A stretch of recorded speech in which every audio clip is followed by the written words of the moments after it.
इससे ज्यादा सख्त जवाब लेना है तो फिर लानत अल्लाह अटल काज़िबीन, यही दिया जा सकता है। तो वाक़ई में। हमें इस मामले में माजूर तसव्वुर करें, इस किस्म के तखमीने हम नहीं लगा सकते। Hello hello friends. फ्रेंड्स, सत श्री अकाल, आदाब, नमस्ते, welcome back to our channel Ilahi reaction. आज हम अपने चैनल पे लेके आए हैं बहुत इंपॉर्टेंट वीडियो पे रिएक्शन, जिसमें हम रिएक्ट करने वाले हैं Iran versus Israel conflict, Iran attack Palestine, Israel Gaza war, engineer Mohammed Ali Mirza ji. तो अली मिर्जा जी के बहुत सारे बयान सुने हैं, पर आज का जो बयान है वो बहुत ज़्यादा इंपॉर्टेंट है। आप सबको पता है कि आजकल में इजराइल और ईरान की जो कॉन्फ्लिक्ट चल रही है, मतलब ईरान ने जो 2 दिन पहले इतने सारे ड्रोन्स भेजे थे और वॉर की स्टार्टिंग करी थी, ये सबने न्यूज़ में देखा है। तो देखते हैं कि अली मिर्जा जी की इस पे क्या राय है, वो इसके बारे में क्या बताते हैं, फिर इसके बारे में बात करेंगे। जैसे कि हम सब जानते हैं कि जो भी वॉर की सिचुएशन बनी हुई है इन दो देशों के बीच में, वो बहुत ज्यादा दिल दुखाने वाली है। जब भी कोई ऐसी खबर आती है वॉर की और उनकी पिक्चर सामने आती है तो वाकई में वो देखने नहीं होती। लेकिन इस बारे में इंजीनियर मोहम्मद अली मिर्जा जी का क्या कहना है, और ये हर मुद्दे को बहुत डीपली जो है वॉच करते हैं और बहुत अच्छी हर चीज की सिचुएशन को एक्सप्लेन करते हैं। तो चलिए देखते हैं आज की इस वीडियो में क्या कुछ खास है। तो बिना किसी देरी के शुरू करते हैं आज की इस वीडियो को। बुखारी मुस्लिम में हदीस है, तुम में से कोई शख्स उस वक्त तक मुमिन ही नहीं हो सकता जब तक कि मैं उसे उसके माँ बाप औलाद सब लोगों से बढ़कर अजीज ना हो जाऊं। हम्म। आजकल चूंकि अब ये जिहाद और क़िताल वाला मामला दोबारा से शुरू हुआ, और उसमें भी चूंकि इसराइल और यहूदियों का एक बड़ा इशू आ टपका है मुसलमानों के ऊपर, तो उसकी वजह से जो एंड ऑफ टाइम के पॉइंट ऑफ व्यू से जो अहादीस और आसार हैं उनको लोग डिस्कस करना शुरू कर देते हैं। और ये सिर्फ आजकल के स्कॉलर्स नहीं है, माजी में भी लोगों ने बड़ी किताबें लिखी, और अल्लाह के फजल से जितनी पेशगोइयाँ की, कोई एक भी सही साबित नहीं हुई। ओ। और उसकी वजह यह है कि जब तक कोई इंसिडेंट हो नहीं जाता, आप वसूख के साथ किसी चीज़ के बारे में कुछ कह नहीं सकते। सही बात है। अब ये कहना कि जी जब इंसिडेंट हो जाएगा तो उसके बाद तो सबको पता चल जाएगा, नहीं जनाब, उसके बाद भी सबको पता नहीं चलता, सवाए उन लोगों के कि जो लोग खुदा को सीरियस लेते हैं। तो कहते हैं कि पहले बताया जाए तो उसका फ़ायदा है। तो पहले तो नबी सल्लल्लाहु अलैहि वसल्लम ने सारी चीज़ें बयान फरमा दी, और ज़ाहिर है ये उन लोगों से मुतल्लिका है जिन लोगों के ज़माने में इस तरह का मामला आएगा। वरना आप ग़ज़वा हिंद को देख लें तो पिछले 1000 साल से ग़ज़वा हिंद हो रहा है और अभी तक हुआ नहीं है। इसके ऊपर लोगों ने चंदे खाए, लोगों ने लोगों के बच्चे ज़बह करवा दिए, और उसी तरीके से तमाशा चलता रहा। यही कुछ अब भी हो रहा है। अच्छा। अपने मतलब के लिए चीज़ों को जोड़ना और उसमें झूठी रवायतों का भी सहारा लेना और अपनी थॉट्स को फिट इन करने की कोशिश करना अहादीस के अंदर एक रिजल्ट निकालने के लिए, ये बड़ी सख्त ज़्यादती वाली बात है। सही बात है, बहुत गलत है। और जो कोई इस तरह की हरकत करता है, लोग कहते हैं जी वो देखें जी उन्होंने तो बड़ी प्यारी इसकी तफसील बयान की है। अब इनसे पूछेंगे जो आप तफसील बयान कर रहे हैं, क्या ये तफसील इस तरीके से कुरान और सुन्नत में वारिद हुई भी है? तो वो आपको बताएंगे कि जी हमारा ख्याल है। तो उन्हें बताएं कि जो आपके बुजुर्ग थे वो भी यही हरकत करते रहे। कितने बड़े बड़े फुकहा और मुहद्दिसीन, मुफस्सिरीन गुजरे हैं जिन्होंने ये असेसमेंट की थी कि ये उम्मत 1000 साल से ऊपर नहीं जाएगी और क़यामत कायम हो जाएगी। अल्लाह के फजल से 15वीं सदी में बैठे हुए हैं। तो कम से कम आजकल के जो तखमीना लगाने वाले लोग हैं, इनकी ये अखलाकन जिम्मेदारी है कि अपने उन बुजुर्गों को कम से कम झूठा डिक्लेयर करें।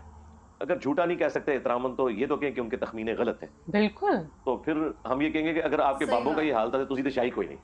हाँ, तो ये वाली हरकतें करना, मुझे भी मुख्तलिफ लोग वीडियोस मुख्तलिफ स्कॉलर्स की भेज रहे होते हैं। अब मैं नाम नहीं लेता क्योंकि आप लोगों को पता है कि ये कौन से स्कॉलर्स हैं जो ये इस किस्म की तबाज़माई कर रहे होते हैं। वो कहते हैं कि जवाब दें। भाई जवाब तो होता है जब कोई बात कुरान और सुन्नत से करे। जो बंदा अपना तखमीना लगा के कोई बात करता है तो उसका जवाब तो यही है कि यार ये कुरान और सुन्नत में लिखा नहीं हुआ। तो इससे ज्यादा सख्त जवाब लेना है तो फिर लानत अल्लाह अटल काज़िबीन, यही दिया जा सकता है। वाकई में। हमें इस मामले में माजूर तसव्वुर करें, इस किस्म के तखमीने हम नहीं लगा सकते। जैसे ये साइंस की तरक्की हुई है, इसने तो दज्जाली सिस्टम को ज्यादा सपोर्ट कर दिया ना। जो लोग मटेरियल के मानने वाले हैं और मटेरियल को सब कुछ समझते हैं, तो उनके लिए तो साइंस ने फिजिकली तरक्की करके उनको दिखा दिया ना जी। दुनिया में जो इस वक्त आपको आसाइशें नजर आ रही हैं अपने इर्द गिर्द जितनी भी, ये ना तो अजमेर शरीफ वालों का कोई कमाल है, ना बगदाद शरीफ वालों का, ना बरेली शरीफ वालों का, ना देवबंद शरीफ का। साइंस ने जो कुछ आपको दिया है वो आपके सामने है, बिल्कुल। ये तो हम महसूस कर रहे हैं ना। मुसलमान क्या, काफिर क्या, कोई भी हो, साइंस की बरकत से आप फायदा उठा रहे हैं। ये जो आपको कह रहे हैं इसराइल की प्रोडक्ट्स का बाइकाट करें, सबसे पहले उस मौलवी का स्मार्टफोन छीन लें, तेरी ऐसी की तैसी गला कर दो। उसी फ्रांस से, उसी इसराइल से इनको डॉलर्स आए, चंदे वो कबूल कर लेते हैं और आपको कहते हैं उन मुल्कों में जाके रहना हराम है। ओके, बाइकाट करने के सही लिए बात कुछ है। कोल्ड ड्रिंक्स ही रह गए। डबल मीनिंग बात ये है। सारी मोबाइल कंपनियां, मोबाइल कनेक्शन, ये नहीं आते, ऐसे जरूरत है तो बाकी चीजें भी तो बाकी लोगों की जरूरत है भाई। और यहां तो हमारा रोजगार इन चीजों के साथ जुड़ा हुआ है। रोजगार बाइकाट एक चीज का करना है, वो शैतान है, चाहे वो जुम्मे वाले दिन आपको मिंबर पे नजर आए, चाहे आपके साथ हो हर वक्त, इसका बाइकाट करें आप, तो सब कुछ सीधा हो जाएगा। बिल्कुल सही कह रहे हैं ये। तो ये दज्जाली निजाम जो मटेरियल को सब कुछ समझता है, तो वो फिजिकली तो उन्होंने करके दिखा दिया ना। आप अपने कपड़े जो पहने हुए हैं, जूतियां पहने हुए हैं, इवन कुरान, बुखारी, मुस्लिम जो प्रिंट हुए हुए हैं, आपके कमरों में जो एयर कंडीशन लगे हुए हैं, कालीन बिछे हुए हैं, कोई एक चीज बता सकते हैं अपनी घड़ी से लेके बाल पॉइंट तक कि जिसमें साइंस के एहसानात ना हो? तो जाहिर है मटेरियल में अल्लाह ने ताकत रखी है, इंसान को अल्लाह ने ज़हन दिया। अब जिनकी एक आंख बंद है ना, वो तो मटेरियल को सब कुछ समझते हैं। वो कहते हैं इन्होंने तो सब कुछ करके दिखा दिया, हमने कानून कुदरत दरियाफ्त कर लिए हैं, हमने अल्लाह ताला की हैंड राइटिंग को समझ लिया है, अब हम उन चीज़ों को यूज़ करके जो मर्जी करें और वो करके दिखा भी रहे हैं। देखें, एक बंदे ने अपने दफ्तर में बैठ के आज से ऑलमोस्ट 125 साल पहले इमेजिनेशन में चीजें सोची हैं। आइंस्टाइन फिर मैथमेटिकल कैलकुलेशन करके आपको E=mc² का फार्मूला दे दिया प्रूव किया उन्होंने। कि मैथ्स एनर्जी में कन्वर्ट हो सकता है, एनर्जी भी मैथ्स में कन्वर्ट हो सकती है। हाँ, उसकी बुनियाद के ऊपर एटम बम अगलों ने बना के बता दिया। सेकंड वर्ल्ड वॉर खत्म ही नहीं होनी थी अगर एटम बम ना अमेरिका फेंकता। तो मुझे बताएं, आपके बुजुर्गों का हमने कश्फ का और वो रूहानी मामलात का क्या करना? कश्फ तो फिर हुआ है आइंस्टाइन के ऊपर। सही बात है। उसकी सिर्फ जो कैलकुलेशन है ना, जो फार्मूले तक पहुंचने के लिए उसने जितना मैथमेटिकल वर्क किया है, वो हम किसी गौसे वक्त के सामने रखते हैं, वो सिर्फ उसको पढ़ के बता दे कि हुआ क्या है। समझाना तो दूर की बात है, सिर्फ डिसाइड कर दे कि लिखा क्या हुआ है। लिखा क्या हुआ है, बिल्कुल। तो दुनिया के हकायक अल्लाह ताला ने खोले हैं ना उनके ऊपर, जिन लोगों ने एफर्ट पुट की है। ये अल्लाह ताला ने एक अपनी सुन्नत रखी हुई है। तो साइंस ने हमारी जिंदगी आसान करके दिखा दिया और इस चीज ने फिर लोगों को धोखे में मुब्तला कर दिया। उन्होंने मटेरियल को सब कुछ समझा और ये है दज्जाली सिस्टम कि एक्वायर्ड नॉलेज जो अल्लाह ताला ने दिया था साइंस का ही, the knowledge obtained through observations and experiments, उसको सब कुछ समझ लिया। और जो रिवील्ड नॉलेज था, वही का इल्म जो हमारी आखिरत से मुताल्लिक था, जो हमारी अखलाकियात से मुताल्लिक था, उससे इन लोगों ने आंख बंद कर ली। इस्लाम तो दोनों उलूम को साथ लेके चलता है। और मैं कहता हूं ये एक्वायर्ड नॉलेज साइंस ने तो जितनी तवहुमात की मट्टी पलीत की है ना, हमारे पास तो कोई जरिया नहीं था इनकी मट्टी पलीत करने का। हम इन्हें कुरान और सुन्नत से आयात और अहादीस बताते थे तो ये लोग नहीं मानते थे। साइंस ने तो सब कुछ करके दिखा दिया है, अब हम इनको कहते हैं हाँ जी आओ ना जनाब। तुम लोग कहते हो ना बुजुर्ग दिलों का हाल जानते हैं, और तुम्हारे बुजुर्गों का हाल यह है कि आज के वक्त में जिन लोगों को तुम लोगों ने गौस डिक्लेयर किया हुआ है ना, उन्होंने भी इतना मोटा चश्मा लगाया होता है पढ़ने के लिए। पापा जानी और उसका जो पोता है जिसका नाम उन्होंने मुआविया रखा हुआ है, इतना मोटा उसको शीशा लगा हुआ है। तो जो दिलों के हाल जानते हैं वो ये अपने वो अच्छा वो अजमेर शरीफ का आईपैड नहीं बना हुआ ना, बरेली शरीफ का ना, देवबंद शरीफ का, हाँ वो भी अमेरिका शरीफ का, जबान शरीफ का, इसराइल शरीफ का बना हुआ है। अमेरिका उसको पढ़ रहे होते हैं और उसमें भी जब नहीं पढ़ा जाता ना तो वो ऐनक लगाते हैं। वैसे उनको कोई बताया ना यार थोड़ी इज्जत बचानी है, ऐनक उतार के ना उनको थोड़ा जूम कर लिया करो, इंजीनियर साहब के फितने तो बच जाओगे। तो वो ऐनक लगा के उससे पढ़ रहे होते हैं। ये लोग हैं जो लोगों के दिलों के हाल जानते हैं। साइंस ने देखे इनकी मट्टी कैसी पलीद की है कि ऐनक इनको भी लगानी पड़ गई है। सही बात। और इससे ये इनका पोल खुल गया कि दिल के हाल तो छोड़ते हैं। जो मैं कहता था ना, ये सामने से देख के नहीं पढ़ सकते, ये उर्दू नहीं पढ़ सकते बुढ़ापे में देख के बगैर ऐनक के। साइंस पढ़ना तो दूर की बात है। तो ये साइंस ने जो कि सब कुछ करके दिखाया, तो वो लोग ज़्यादा फिर असीर हो गए। उन्होंने कहा जी वाह वाह वाह, ये है असल इल्म। ठीक है, जिसको ये रूहानियत कहते हैं, जो कुछ है उसने तो साइंस ने तो क्या करिश्मा कर दिया है। आज से 100 साल पहले का इंसान अगर निकल आए कब्र से बाहर और आप उसको बताएं कि ये मेरा मोबाइल फोन है, मैं लाइव तुझे इस वक्त मक्का और मदीना दिखाता हूं, वो मानने के लिए तैयार होगा? भाई उसने तो 4 महीने यहां से पैदल जाके हज किया हुआ है, वो कैसे मान लेगा? बिल्कुल। लेकिन आज हमारे बच्चे को भी पता है। कहते जी इंजीनियर साहब कहते बाबे ते शाही कोई नहीं। ओए बाबे ते बच्चों के सामने शाही कोई नहीं। साढ़े बच्चे मोबाइल चला सकते हैं, तुम्हारे बाबे भी नहीं चला सकते जब तक कि किसी से सीखना ले। बिल्कुल। बनाना ने दूर दिखा रहे हो, छाड़ दो, बना तो सकते ही नहीं है। तो साइंस ने इनकी बहुत मट्टी पलीद की। हज उम्रे के लिए जाते रहे ना ये सारे बुजुर्ग, तेल तो 1960 में गोरों ने निकाला है। इनसे पूछे जब तुम मक्के मदीने हज के लिए जाते थे तेल क्यों नहीं तो नजर आया? ਤੁਸੀਂ ਤਾਂ 7 ਜ਼ਮੀਨਾਂ ਥੱਲੇ ਵੇਖਦੇ ਸੋ तब भी नहीं तेल मिला। जी। इंजन रोक लिया जी बाबा जी ने, इंजन बढ़ाया नहीं रोकया।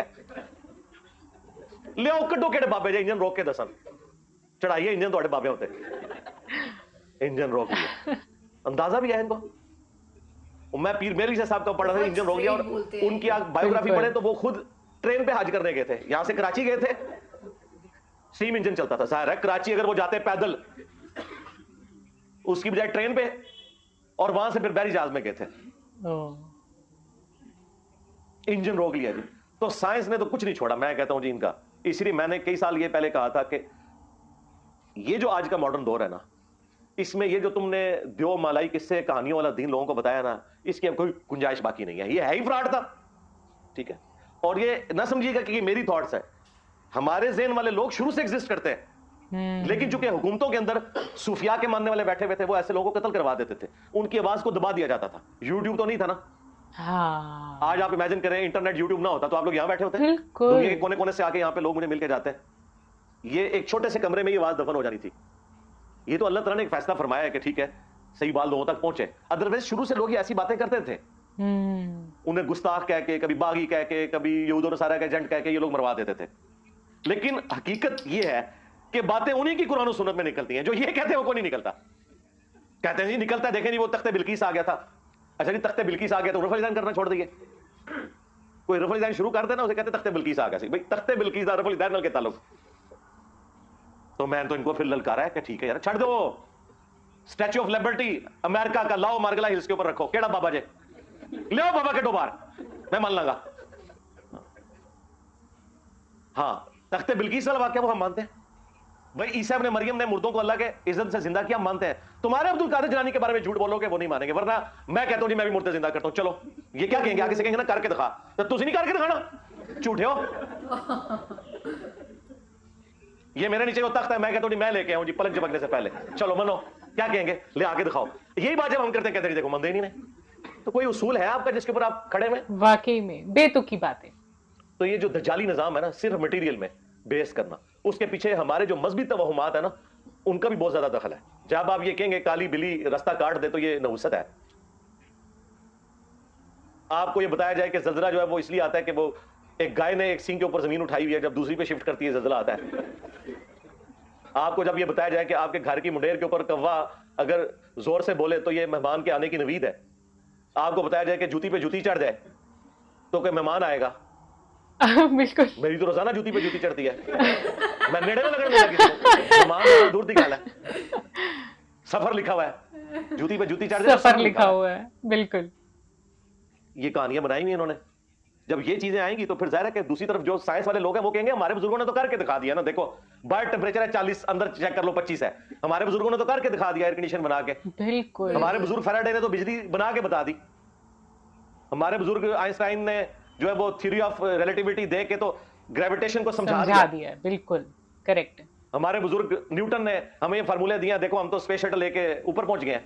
तो आड़े बुजुर्ग कितने हैं, कड्डो कड्डो। तो ये जो इन्होंने ये सारा ढकोसला किया था, ये दजाली सिस्टम बनने की वजह भी ये लोग हैं। इन्होंने जो दीन पेश किया ना, उसका एंड रिजल्ट यही निकलना था। बात तो सही है यार, मतलब अली मिर्जा जी ने जो बातें करी कि मतलब इतने सारे साइंटिफिक इन्वेंशन हो रहे हैं, हमारे बुजुर्ग हमें इतना कुछ बता कर गए हैं। अब जैसे उन्होंने बताया कि आइंस्टीन का जो लॉ था E=mc², उसको अच्छी की बजाय हमने एटम बॉम्ब बनाने के लिए उसको यूज कर लिया, और बहुत सारी चीजें उन्होंने इस वीडियो के अंदर बताई हैं।